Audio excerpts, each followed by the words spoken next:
Well, now to the foreign scene in honor of the late anti-apartheid leader Archbishop Desmond Tutu. The South African government has lined up a week of events to mark his passing. The plans include 2 days of lying in state before an official state funeral at January 1st, 2022 in Cape Town. Meanwhile, tributes continue to pour in from leaders around the world, including Queen Elizabeth II, U.S. President Joe Biden and Pope Francis. Desmond Tutu is remembered not just for his role in the fight against apartheid, but for his continued efforts to hold the South African Democratic government to account. I'm joined now by Global Affairs analyst Paul Ejimi. Thank you very much for joining us for News Now.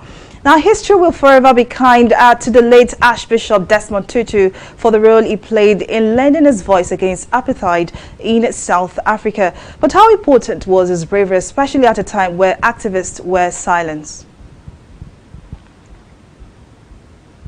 Thank you for having me. And well, let us pay tribute to a man who transcended the politics and history and racial segregation in Southern Africa to embrace the whole world. He was a world citizen, Archbishop Emeritus Tutu.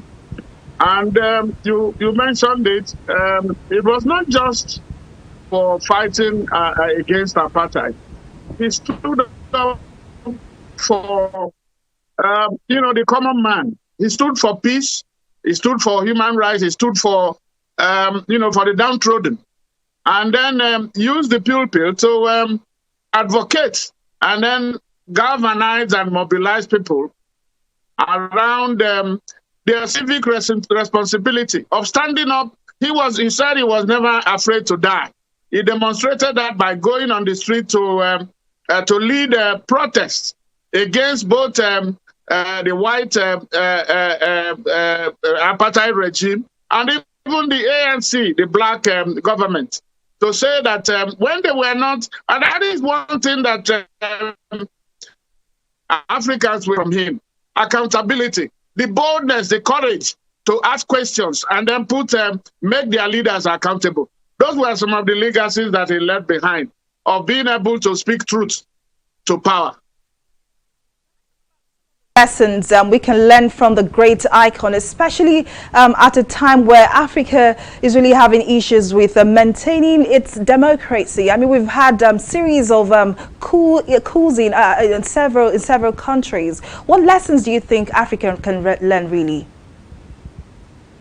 Yes, it is the fact that when you do not ask questions of those you have put in power, they can go astray. It's normal.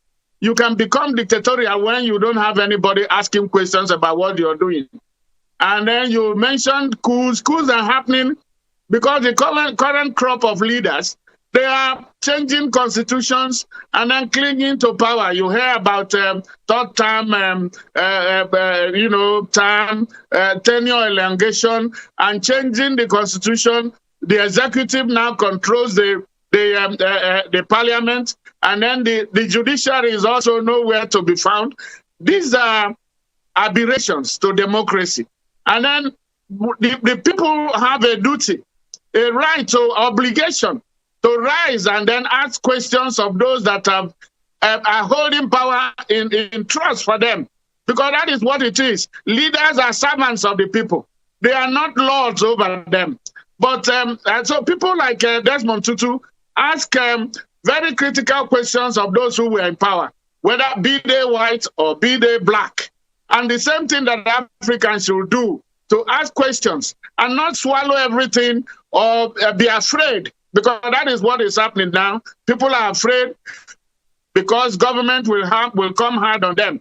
But, rights are not given freely. You have to fight for your rights. And that is what Archbishop Tutu was a rights activist. He was a freedom fighter. And that is the kind of legacy, the kind of virtues that Africans of today will learn from him, to ask questions of those who are governing them, to say, you are not right on this, and not be afraid of whether they will label you as an enemy or come after you, because you are leaving a legacy. The questions will be asked, when leaders were doing this in your country, what did you do? You know, but if you kept quiet, it is said that the silence of the good people will allow the evil to prevail and triumph. So I think those are some of the things that Africans can learn from people like the late Archbishop Emeritus Desmond Tutu. Well, indeed, Global Affairs Analyst, Mr. Paul Ejime, thank you so much for your contributions to News Now.